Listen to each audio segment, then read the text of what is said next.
Hello viewers, कैसे हैं आप सब लोग। मैं रेनू गौड़ एक बार फिर एक नए टॉपिक के साथ आप सबका स्वागत करती हूँ आपके अपने चैनल रेनू गौड़ पाठशाला में।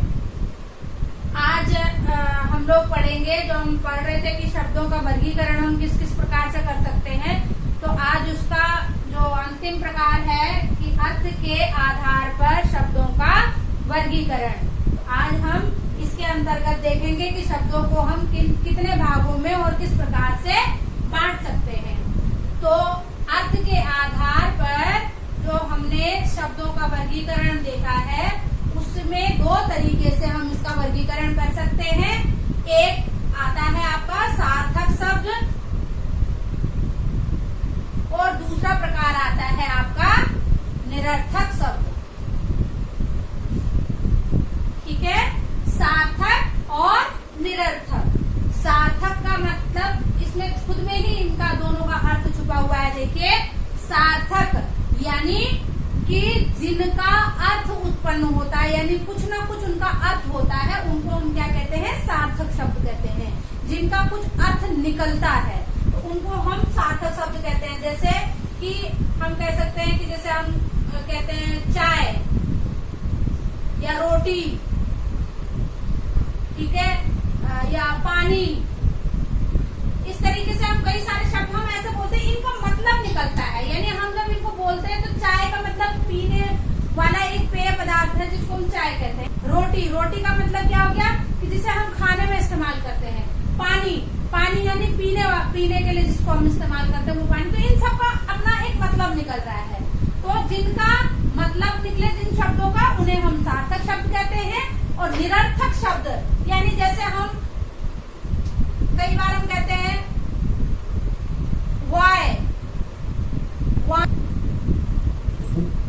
वाणी या गोटी। इस तरीके के शब्द जब हम इस्तेमाल करते हैं तो इनका कोई मतलब नहीं, वाय का कोई मतलब नहीं निकलता। जैसे हम अधिकतर क्या होता है कि जो निरर्थक शब्द होते हैं उनका हमेशा प्रयोग सार्थक शब्दों के साथ किया जाता है, क्योंकि निरर्थक का अपना कोई अर्थ नहीं होता है। उनको जब हम सार्थक शब्दों के साथ मिलाकर हम उनको पढ़ते हैं तो ही उसको जो है इस्तेमाल में आते हैं, अथवा नहीं तो जो है जो निरर्थक जो शब्द है वो इस्तेमाल में नहीं आते। जैसे हम लिखते हैं, कई बार हम कहते हैं चाय वाय पियोगे क्या, तो चाय का मतलब तो समझ में आता है, लेकिन वाय क्या होता है, कुछ नहीं होता है, वो निरर्थक शब्द होता है और वो सार्थक शब्द के साथ में प्रयुक्त होता है। या पानी वानी पियोगे, पानी वानी। अब पानी तो ठीक है, लेकिन पानी को वानी क्या होता है, कुछ नहीं होता है, वो उसका कोई अर्थ नहीं निकल रहा है, लेकिन पानी का अर्थ निकलता है। ऐसे ही रोटी वोटी हम कहते हैं रोटी वोटी। इनके बीच में अक्सर जो है एक ये जो योजक चिन्ह यानी हाइफन जो लगा हुआ होता है, इस तरीके से लगता है। और सार्थक शब्दों के साथ ही हम निरर्थक शब्दों का प्रयोग कर सकते हैं। क्यों? क्योंकि निरर्थक जो शब्द होते हैं उनका अपना कोई अर्थ नहीं होता। उनका अगर उनको हम अलग से लिखें तो उनका कोई भी अर्थ नहीं निकलता। जैसे हम यहाँ अगर इसको कहें चाय हटा दे तो वाय का कोई मतलब नहीं बनता है। पानी हटा दे तो वाणी का मतलब नहीं निकलता। रोटी हटा दे तो रोटी का मतलब नहीं निकलता। लेकिन जब हम इनके साथ में इनको प्रयोग करते हैं तो ये जैसे क्षेत्रीय भाषा में हम लोग इन चीजों का इस्तेमाल करते हैं। अभी हमने पिछली कक्षा में पढ़ा था कि जो क्षेत्रीय भाषाओं से जो देशज शब्द होते हैं, तो इस तरीके से देशज शब्दों के साथ में हम इनका जो है इस्तेमाल कर सकते हैं। तो इतना आप लोगों को समझ में आ गया होगा कि सार्थक शब्द कौन से होते हैं और निरर्थक शब्द कौन से होते हैं। बस इतना ध्यान रखिएगा कि जो निरर्थक शब्द होते हैं उनका इस्तेमाल हमेशा सार्थक शब्दों के साथ होता है। अलग से सिंगल मतलब जो है, अगर हम ये कहें कि एक अलग से उनका इस्तेमाल करा जाए तो वो नहीं हो सकता, क्योंकि उनका कोई अर्थ नहीं निकलता है। तो इस तरीके से हमने देखा कि दो तरीके के शब्द निकलते हैं, सार्थक और निरर्थक। अब निरर्थक शब्द तो यही खत्म हो जाता है, क्योंकि ये सार्थक शब्दों के साथ इस्तेमाल होते हैं, लेकिन इसलिए इसके हम कोई भी प्रकार हम इसके नहीं बना सकते हैं। ठीक है, अब हमारे पास जो प्रकार आते हैं वो आते हैं सार्थक शब्दों में। तो सार्थक शब्दों में हम प्रकार इसके देखेंगे कि सार्थक शब्द का पहला प्रकार अगर हम देखें तो ये आता है पर्यायवाची शब्द। पर्यायवाची शब्द, तो पर्यायवाची शब्द जो है, ऐसे तो आप लोगों ने बहुत पढ़े होंगे छोटी कक्षा से ही चलते आए हैं कि पर्यायवाची, विलोम शब्द, अनेकार्थी शब्द, एक अर्थ वाक्य के लिए शब्द, तो इस तरीके से जो शब्द आप शुरू से कक्षाओं में पढ़ते चले आ रहे हैं, लेकिन उनको आपने केवल क्या किया है, जो आपकी किताब में दिए गए हैं आपने उनको याद कर दिया और लिख दिया है। अब इनको हम समझेंगे कि पर्यायवाची शब्द हम कहते किनको हैं, कि जब जो शब्द होते हैं उनके अर्थों में समानता पाई जाती है। यानी जब हम कोई अक्षर, कोई शब्द जब हम पढ़ते हैं और उसके जो अर्थ होते हैं उनमें सब में समानता होती है। यानी अगर हम उदाहरण के तौर पर देखें, हम कहते हैं अग्नि। अग्नि एक शब्द है, ठीक है। अब इसके लिए हम कई सारे ऐसे शब्दों का इस्तेमाल कर सकते हैं जिनका अर्थ अग्नि ही होता है। जैसे कि आग का अर्थ भी अग्नि होता है, पावक का अर्थ भी अग्नि होता है, और अनल का अर्थ भी अग्नि होता है। अब देखिए मैंने क्या कहा कि जो जिनके अर्थों में समानता होती है उनको पर्यायवाची शब्द कहते हैं, ठीक है। यानी आग, पावक और अनल तीनों का जो अर्थ निकलता है वो क्या निकलता है, अग्नि निकलता है। यानी इन तीनों के अर्थ में समानता है।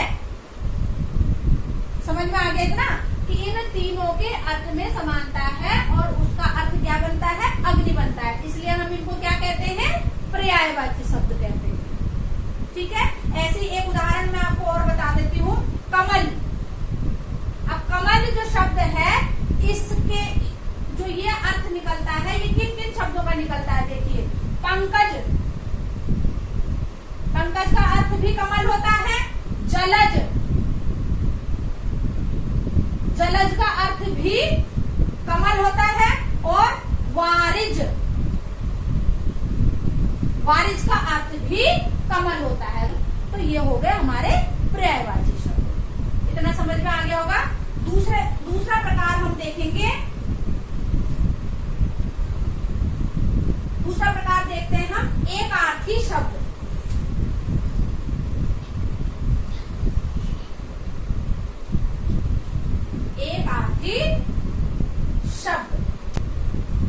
एकार्थी शब्द हम किनको कहेंगे, जब अर्थ जो है, जब शब्दों के जो अर्थ होते हैं वो लगते तो एक जैसे हैं, लेकिन जब उनको हम वाक्यों के साथ प्रयोग करते हैं, वाक्य में कहीं पर भी किसी भी वाक्य में उनका इस्तेमाल करते हैं, उन शब्दों का प्रयोग करते हैं, तो उनका अर्थ अलग अलग वाक्यों में करा जा सकता है। यानी उनको एक दूसरे की जगह पर जो है हम उनका इस्तेमाल नहीं कर सकते हैं, ठीक है। जबकि वो अगर हम ऐसे देखेंगे तो उनका अर्थ ऐसा लगता है कि ये देखने में एक जैसा, इनका अर्थ जो है वो एक जैसा है, लेकिन वास्तव में वो एक जैसे होते नहीं है। इसका उदाहरण अगर मैं आपको बताऊं कि जैसे हम कहते हैं एक शब्द होता है अपराध, ठीक है, और एक शब्द होता है पाप। ये दो शब्द हैं। अब हम ऐसे देखें तो हमें लगता है पाप ही अपराध है, ठीक है, कि पाप और अपराध हम इसको एक दूसरे के सामने एक दूसरे की जगह पर इस्तेमाल कर सकते हैं, लेकिन ऐसा नहीं होता है। अपराध को अलग तरीके के वाक्यों में हम प्रयुक्त कर सकते हैं और पाप को हम अलग तरीके के वाक्यों में प्रयुक्त करते हैं। जैसे अपराध जो है वो जो जितने भी जैसे कानून तोड़ने के लिए जो शब्द का इस्तेमाल होता है उसके लिए हम क्या कहते हैं, अपराध शब्द का इस्तेमाल करते हैं। इसको कानून तोड़ने के लिए करते हैं, ठीक है, कानून तोड़ने के लिए इस्तेमाल होता है ये। तो जहां पर भी कानून तोड़ने से संबंधित कोई बात होगी तो वहां हम अपराध शब्द का इस्तेमाल करेंगे, लेकिन वहां पर हम पाप शब्द का इस्तेमाल नहीं कर सकते। क्यों? क्योंकि पाप शब्द का इस्तेमाल जो है वो धर्म से संबंधित जो नियम होते हैं, धर्म से संबंधित नियमों के लिए इस्तेमाल होता है, वो पाप शब्द होता है। अब देखिए हम ऐसे देखने में हमें लगता है कि हम दोनों का इस्तेमाल एक दूसरे की जगह पर रख सकते हैं, लेकिन ऐसा नहीं है। जहां पर धर्म से रिलेटेड संबंधित कोई बात होगी वहां पर हम पाप शब्द का इस्तेमाल करेंगे, ठीक है। और जहां पर कानून तोड़ने से संबंधित, कानून से संबंधित बात होगी वहां पर हम अपराध शब्द का इस्तेमाल करेंगे। तो इस तरीके से आपको एक आर्थी शब्द समझ में आ गया होगा कि एक आर्थी मतलब जिनका अर्थ जो है वो एक जैसा लगता है लेकिन एक जैसा होता नहीं है, उनको हम अलग अलग जगहों पर इस्तेमाल करते हैं। तो इतना आप लोगों को समझ में आ गया होगा। अब हमारा आता है तीसरा प्रकार। तीसरा प्रकार हमारा है अनेकार्थी शब्द।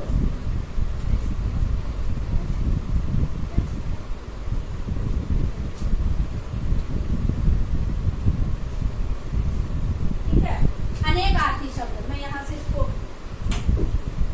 हटा लेती हूँ थोड़ा सा। अनेकार्थी शब्द मतलब कि जब एक ही शब्द का प्रयोग हम अलग अलग अर्थों में कर सकते हैं तो उसे हम क्या कहते हैं? अनेकार्थी शब्द कहते हैं। ठीक है, तो अनेकार्थी शब्द को हम कैसे समझेंगे? जैसे हम कुल, कुल का अर्थ क्या होता है? कुल, जैसे हम किसी राजा के लिए, राम के लिए अगर हम कहें ये रघुवंशी कुल के राजा थे, तो कुल यानी वंश। एक अर्थ कुल का क्या हो गया? वंश हो गया। लेकिन जब हम किसी हिसाब में या गणित में हम इसका, मैथ्स में हम इसका इस्तेमाल करते हैं तो कुल का मतलब क्या होता है? पूरा, कुल जमा राशि। तो कुल का मतलब पूरा, ठीक है। या कुल धन, तो कुल धन का मतलब पूरा का पूरा जितना भी धन है, ठीक है। तो कुल के दो मतलब निकल गए। एक कुल का एक मतलब निकल गया वंश और कुल का दूसरा मतलब निकल गया पूरा। तो इस तरीके से हम एक ही शब्द का दो अलग अलग अर्थों में इस्तेमाल कर रहे हैं। ऐसे ही अगर हम एक शब्द और ले, सोना, तो सोना, सोना का एक अर्थ तो होता है सो जाना, नींद ले लेना, ठीक है। तो सोना, एक सोने का अर्थ क्या हो गया आपका? ये क्रिया हो गई मतलब, ठीक है।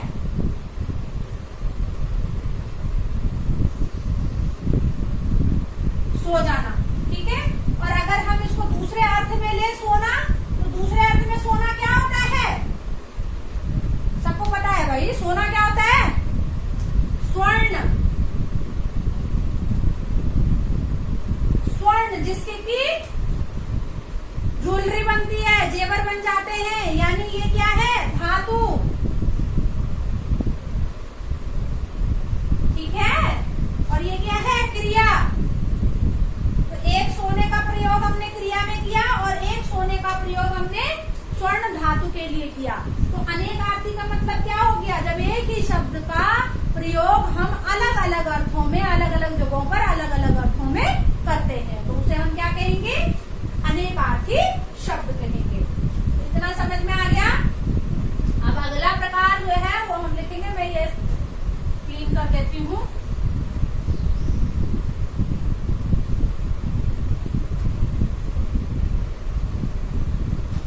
अगला प्रकार है हमारा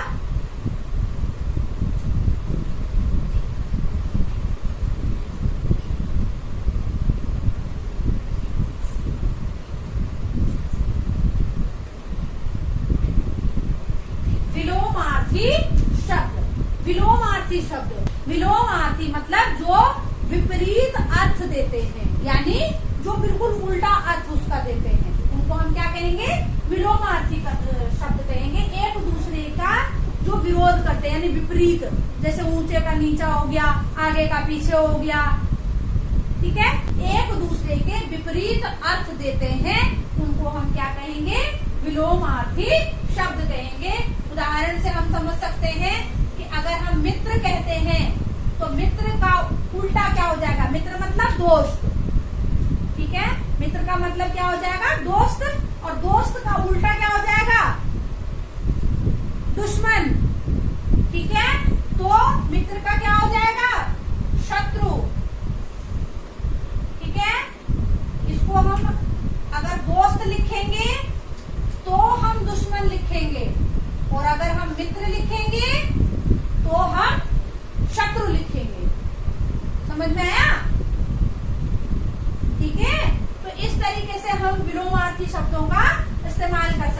हैं। जैसे ऊंच, ऊंच मतलब ऊंचा, नीच, ऊंच का उल्टा क्या हो गया, नीच हो गया। ठीक है। भलाई, भलाई यानी किसी के लिए अच्छा करना, भलाई करना किसी की, इसका उल्टा क्या हो गया, बुराई, किसी के लिए बुरा करना, किसी का बुरा सोचना। तो इस तरीके से हमने विलोमार्थी शब्दों को देखा, समझ में आ गया होगा कि किस तरीके से जो उसका उल्टा अर्थ जो है वो दिखाते हैं, एक दूसरे का विपरीत अर्थ पैदा करते हैं, उनको हम क्या कहेंगे, विलोमार्थी शब्द कहेंगे। अब नेक्स्ट हमारा आता है अगला प्रकार, पांचवा आता है आपका श्रुति सम भिन्नार्थ।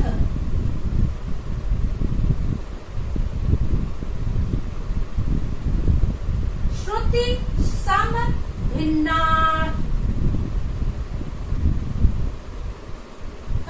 शब्द। ठीक है, थोड़ा सा लंबा शब्द है तो ध्यान से देखिए। श्रुति सम तोड़ के पढ़ेंगे तो आपको समझ में आएगा। श्रुति सम भिन्नार्थक शब्द, सब देखने सुनने से ही पता चल रहा है। श्रुति मतलब सुनना, सम मतलब एक जैसा, भिन्न मतलब अलग अलग, और अर्थ मतलब अर्थ अलग अलग। जो मतलब इसका अर्थ क्या हो गया कि श्रुति सम भिन्नार्थक, यानी जो शब्द सुनने में तो एक जैसे लगते हैं लेकिन उनके अर्थ अलग अलग होते हैं। श्रुति सुनने में सम एक जैसे, भिन्न मतलब अलग अलग, और अर्थ मतलब अर्थ। तो जो सुनने में एक जैसे लगते हैं लेकिन उनके अर्थ अलग अलग होते हैं। ठीक है। जैसे उदाहरण अगर हम देखेंगे तो हम क्या लिखते हैं, जैसे अनिल और अनल। कभी कभी हम पढ़ने में जो है वो एकदम से देखते हैं, हमें एक जैसे लगते हैं शब्द अनिल और अनल, लेकिन इनका अर्थ जो है वो अलग अलग होता है। अनिल का अर्थ क्या हो गया, वायु यानी हवा, और अनल का अर्थ हो गया आग। शुरू में मैंने आपको बताया था पर्यायवाची में, आग, अग्नि। ठीक है। तो इस तरीके से सुनने में एक जैसे लग रहे हैं लेकिन इनका अर्थ जो है वो अलग अलग हो जाता है। जैसे हम एक लिखते हैं मेल और एक लिखते हैं मैल। ठीक है। तो मेल का अर्थ क्या होता है, मेल मतलब जुड़ना, एकता, एक दूसरे से जुड़ना। ठीक है। इसको आप जुड़ना लिख सकते हो या फिर इसको एकता लिख सकते हो, मेल होना, मेलना, जुड़ना। ठीक है। और मैल का क्या हो जाएगा, मैल तो आपको मालूम है, मैल का क्या होता है, गंदगी, धूल। ठीक है। तो इस तरीके से सुनने में एक जैसे लग रहा है मेल और मैल, लेकिन उनका अर्थ जो है वो अलग अलग है। तो इसका मतलब जो शब्द सुनने में एक जैसे लगे लेकिन उनके अर्थ भिन्न भिन्न हो तो उन्हें हम क्या कहेंगे, श्रुति सम भिन्नार्थक शब्द कहेंगे। ठीक है, ये समझ में आ गया होगा। अब अगला प्रकार हम देखेंगे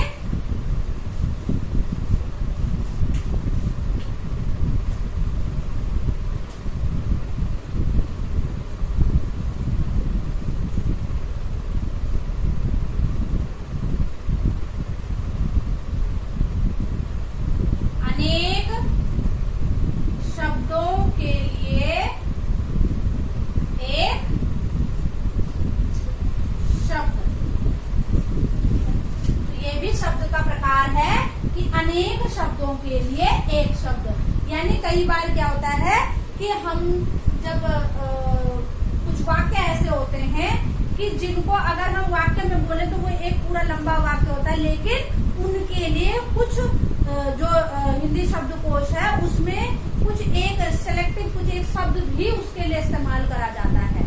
ठीक है। तो उनको हम क्या कहेंगे, अनेक शब्दों के लिए एक शब्द, यानी वाक्य के लिए एक शब्द। समझ भाई।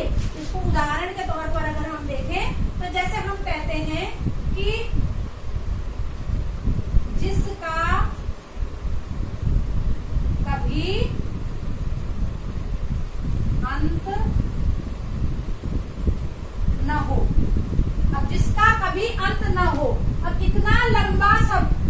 वाक्य है। इसके लिए अगर हम एक शब्द लिखें तो कैसे लिखेंगे? अनंत। ठीक है, ऐसे ही जिसका जन्म न हो, इसको हम क्या कहेंगे? जिसका जन्म न हो इसको हम कहते हैं अजन्मा। ठीक है, जैसे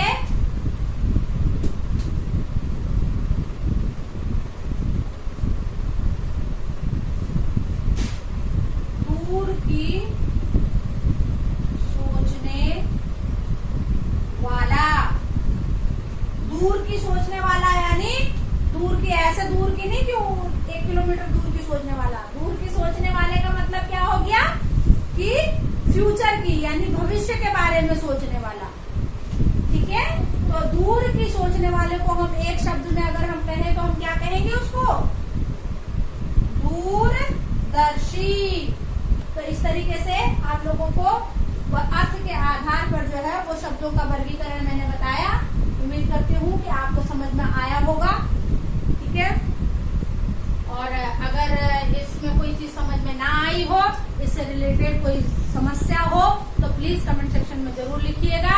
और आपको मेरा वीडियो कैसे लगा ये भी आप कमेंट सेक्शन में जरूर लिखिएगा कि आपको मेरा वीडियो अच्छा लगा या खराब लगा। जैसा भी आपको लगा हो आप जरूर लिखिए मेरी वीडियो में।